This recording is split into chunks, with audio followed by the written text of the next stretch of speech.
نبی علیہ الصلوۃ والسلام نے ارشاد فرمایا نساء کاسیات عاریات ممیلات مائلات لا يدخلن الجنۃ ولا یجدن ریحھا۔ حضور نے فرمایا ایک وقت آئے گا عورتیں ہوں گی کپڑے پہنے ہوں گے ننگیاں ہوں گی۔ میرا یہ خطاب مسلمان خواتین سے ہے، اور اقبال نے بھی یہ میرے پاس کلیات پڑھی ہیں، اس نے بھی مخدرات اسلام کے ساتھ خطاب کیا، جس کے اندر اس نے کہا کہ فطرت تو جذبہ دارت بلند چشم ہوش از اسوہ زہرا مبند۔ اقبال کہتا ہے کہ اے مسلمان خاتون، مخدرات پردہ دار گھروں میں حیا دار بیٹھی ہوئی خواتین سے اقبال کا خطاب، مخدرات اسلام۔ اقبال نے بھی مخدرات اسلام کا انعام دیا ہے، تو میرا یہ جو خطاب ہے وہ بھی مخدرات اسلام سے ہی ہے۔ اگر کوئی کافرہ ہے اور زندیق ہے تو وہ اپنے کفر اپنے پاس رکھے، اور اپنا جو گندگی ہے وہ اپنے پاس رکھے۔ تو اگر کوئی آدمی صاف ستھرے روڈ پر اپنی گندگی گھر سے اٹھا کر پھیلانا چاہے تو یہ تو سرکاری طور پر بھی جرم ہے کہ وہ مسلمانوں کے روڈ گندے کرتا ہے، اپنی گندگی گھر سے اٹھا کر باہر پھینکتا ہے۔ اس کے لیے بنائے ہوئے ہیں سرکاری طور پر کہ گندگی آپ نے یہاں ڈالنی ہے، پھر یہاں سے اٹھا کر گندگی وہاں پھینک دی جائے گی۔ یہ کبھی بھی نہیں ہوا کہ کوئی آدمی اپنی گندگی لے کر بازار اور روڈوں پر پھیلاتا پھرے، دیکھو جی یہ میری گندگی کیسے ہے۔ تو ایسے بندے کو گندگی سمیت جو ہے وہ گھر کے اندر بند کر دیا جائے گا۔ ہاں کہ وہ گندگی اپنے گھر کی اس کو روڈ پر پھیلانے کی اجازت نہیں ہے۔ تو میرا بھی یہی مقصد ہے کہ اگر کوئی گندگی پھیلانا چاہتی ہیں تو وہ اپنی گندگی گھر کے اندر رکھیں، یا ان کے لیے جو گندے ڈھیر ہیں ان کو وہاں بھیج دیا جائے۔ ہاں جی، گندگی یہ پاکستان کی جو جہاں بڑے بڑے ڈھیر ہیں گندگی کے، یہاں کوڑا کرکٹ پھینکا جاتا ہے، وہاں جا کر یہ جلوس نکالیں اور وہاں جا کر کہیں کہ میرا جسم میری مرضی۔ اقبال کہتا ہے تو میدانی کہ قرات سوزے تو دیگر گوں کر تقدیر عمر را۔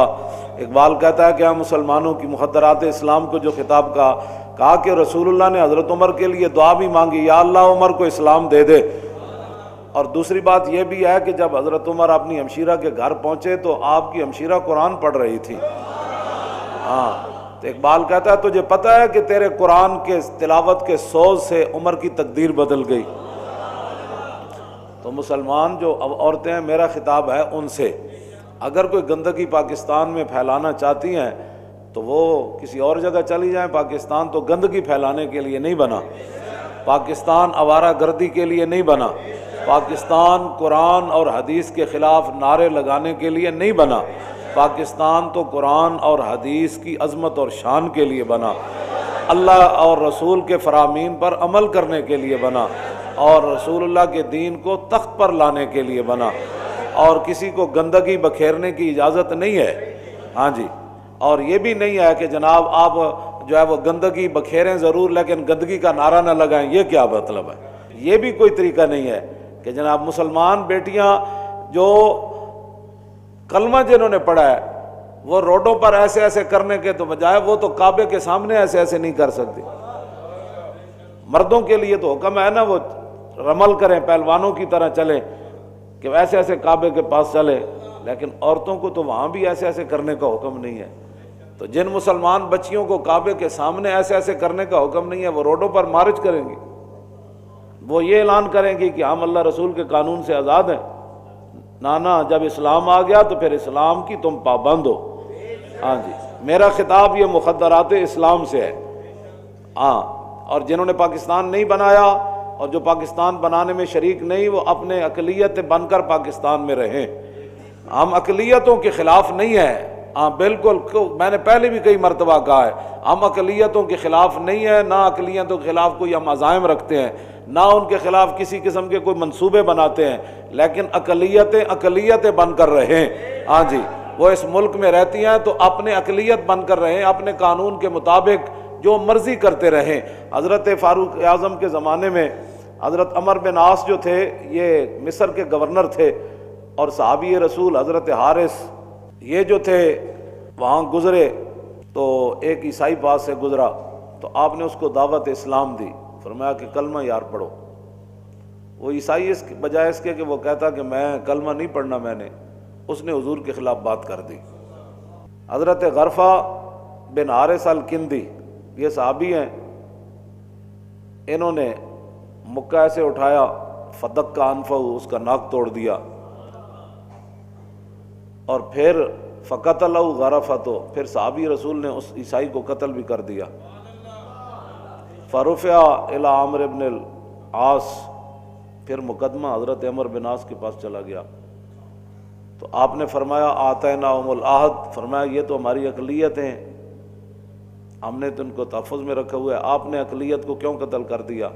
فقال غرفۃ معاذ اللہ ان نکون آتیناہم علی ان یظہروا شتم النبی، صحابی رسول فرمانے لگے اللہ کی پناہ، یہ بات آپ نے کیا کر دی؟ ہم نے ان کو اس لیے یہاں رکھا ہوا ہے کہ وہ حضور کے خلاف بات کرے۔ انما آتیناہم العہد، ہم نے ان کو یہ وعدہ کر رکھا ہے ان کے ساتھ کہ یہ اپنے عبادت گاہوں میں جائیں، یقولون ما بدا فیہم، جو مرضی اپنی عبادت گاہوں میں جا کر کریں، ہمیں اس پر کوئی اعتراض نہیں۔ وَأَلَّا نَحْمِلَهُمْ مَا لَا يُطِيقُونَ، اور ہم ان پر اس قسم کا ٹیکس کبھی نہیں لگائیں گے کہ جس کی یہ طاقت نہیں رکھتے۔ اور وَإِنْ أَرَادَهُمْ عَدُوٌّ قَاتَلْنَاهُمْ مِنْ وَرَائِهِمْ، اور اگر کوئی باہر سے آ کر ان پر حملہ آور ہوگا تو ہم ان کے آگے کھڑے ہو کر ان کا دفاع کریں گے۔ اور ہم نے ان کو یہ وعدہ دے رکھا ہے کہ اپنے احکام کے مطابق جیسے مرضی زندگیاں بسر کریں، ہاں اگر یہ چاہیں کہ ہم اللہ رسول کے حکم کے مطابق ان کے درمیان فیصلہ کریں تو پھر ہم اپنے قانون کے مطابق ان کے درمیان فیصلے کریں گے اگر یہ چاہیں۔ اور وَإِنْ غَيَّبُوا عَنَّا، اور اگر یہ ہمارا ملک چھوڑ کر جانا چاہتے ہیں تو لَمْ نَارِدْ لَهُمْ فِيهَا، ہم ان کے درمیان رکاوٹ بھی نہیں بنیں گے۔ یہ ہم نے ان کو یہاں حقوق دے رکھے ہیں، اپنے چرچوں میں جائیں، اپنی عبادتوں میں کانوں میں جائیں، جو مرضی کریں، اپنے رہن سہن، اپنے کپڑے جو مرضی یہ پہنیں، اور ہمارے ملک کے اندر ان پر کوئی زیادتی کرے گا تو ہم ان کا دفاع کریں گے، یہ اپنے دستور کے مطابق زندگیاں گزاریں۔ اور اگر یہ ہمارا ملک چھوڑنا چاہتے ہیں تو ہم ان کو روکیں گے بھی نہیں، جدھر دل کرے چلے جائیں۔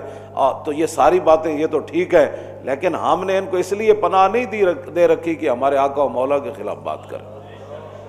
جب حضرت غرفہ بن حارث الکندی نے حضرت عمر بن عاص کے سامنے یہ گفتگو کی نا کہ آپ مجھے کیا بات کر رہے ہیں کہ ہم نے ان کو معاہدہ دے رکھا ہے، تو قال صدقت، عمر بن عاص کہنے لگے بالکل ٹھیک بات آپ نے کہی ہے۔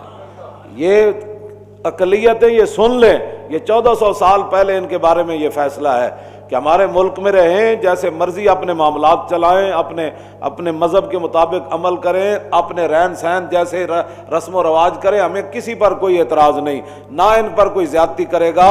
لیکن ہم نے ان کو اس لیے پناہ دے کر نہیں رکھی ہوئی کہ وہ دین کا مذاق اڑائیں، اس لیے ہم نے ان کو پناہ نہیں دے کر رکھی ہوئی کہ ہمارے خواتین، پردہ دار مسلمان عورتیں، حیادار عورتوں کو یہ غلط پٹیاں پڑھائیں کہ جسم میرا تو مرضی میری۔ ہم نے تمہیں اس لیے پناہ دے کر یہاں نہیں رکھا ہوا کہ تم قرآن و حدیث کا مذاق اڑاؤ، پردے کا مذاق اڑاؤ، نکاح کا مذاق اڑاؤ، خاندانی رسم و ہمارے روایات کا مذاق اڑاؤ، ہماری تہذیب کا تم مذاق اڑاؤ۔ 1400 سال جو مسلمان جس راستے پر چل رہے ہیں، مسلمان خواتین تم انہیں کسی اور راستے پر ڈالنا چاہتی ہو، تمہیں یہاں اس لیے نہیں رکھا ہوا۔ ہاں یہ بات یاد رہے، بالکل میں علل اعلان یہ بات کر رہا ہوں۔ ہم نے تمہیں یہاں اس لیے نہیں پناہ دے کر رکھی ہوئی، ہم نے اس لیے رکھا ہوا ہے جیسے تم اپنے مذہب کے مطابق عمل کرو۔ لیکن اگر تم روڈوں پر نکل کر یہ کام کرو گی نا کہ ہمارا جسم ہماری مرضی، تو اس کی اجازت تمہیں نہیں ہے، ہرگز نہیں ہے تمہیں اس کی اجازت، ہرگز نہیں ہے۔ اوپر سے لے کر نیچے تک سب سن لے، ہم کو ان کو پناہ اس لیے نہیں دے رکھی کہ یہ اسلام کے خلاف بک بک کرے۔ اپنے مرضی، اندر جو مرضی تم کرو، اندر تم اپنے جسم اپنی مرضیاں جیسے مرضی کرو، لیکن تم باہر نکل کر مسلمان عورتوں کو یہ بتانا چاہتی ہو کہ یہ نکاح تمہارے لیے پابندی ہے، نکاح تو سب سے بڑی ان کی عزت ہے کائنات کے اندر۔ کیسے تم کیا کرنا چاہتے ہو ملک کے اندر؟ ہم ایسے نہیں کرنے دیں گے۔ اپنی اقلیتیں بن کر رہیں، اقلیت اسلام کا مذاق مت اڑائیں۔ حضور نے فرمایا ایک وقت آئے گا عورتوں نے کپڑے پہنے ہوں گے، ننگیاں ہوں گی، نساء کاسیات عاریات، فرمایا کپڑے پائے ہوں گے، ننگیاں ہوں گی، ممیلات مائلات، حضور نے فرمایا خود بے حیا ہوں گی، اور میری امت کو بے حیائی کی طرف مائل کریں گی۔